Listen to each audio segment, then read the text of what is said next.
সম্মানিত সভাপতি, এখানে প্রধান অতিথি হিসেবে উপস্থিত আছেন কালীগঞ্জের বর্তমান কান্ডারি, ধানের শীষের কান্ডারি ছোট ভাই রাশেদ খান সহ কালীগঞ্জ থেকে আসা বিভিন্ন নেতৃবৃন্দ, এই ইউনিয়নের নেতৃবৃন্দ, সবাইকে জানাই সালাম, আসসালাম আলাইকুম। প্রিয় উপস্থিতি, আপনারা জানেন যে আজকে আমরা কিন্তু প্রতিটা ইউনিয়নে বেগম খালেদা জিয়ার মৃত্যুবার্ষিকী হিসেবে, মৃত্যুকালীন হিসেবে, তার স্মরণ সভা হিসেবে আমরা প্রতিটা ইউনিয়নে আমরা এই প্রোগ্রাম করছি।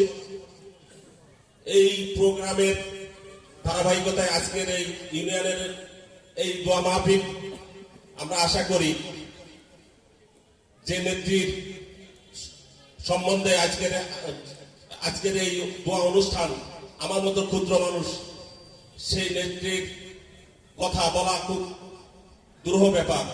কাজেই যে নেত্রী গৃহবধূ থেকে, রাজপথে থেকে আজকের বাংলাদেশের মহান নেত্রী হিসেবে যে উঠে এসেছে, তার এই প্রচেষ্টা, তার এই প্রজ্ঞা এবং তার এই কর্ম জীবনকে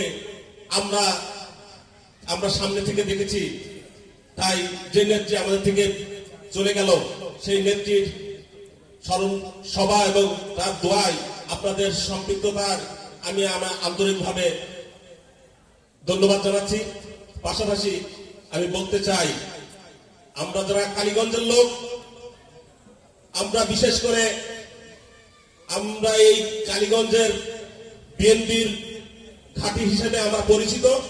অনেক আগের থেকেই আমার সফল ভাই বলেছে, যেদিন 91 সালে বেন্টু ভাই আসছিল তখন কেউ চিনত না, তারপরেও আমরা এই তার পিছনে থেকে বারবার তাকে সংসদ সদস্য হিসেবে আমরা সংসদে পাঠিয়েছি। আজকে তিনি নাই, কেউ না কেউ তার স্থলে যুক্ত হবেন, এই নাকি?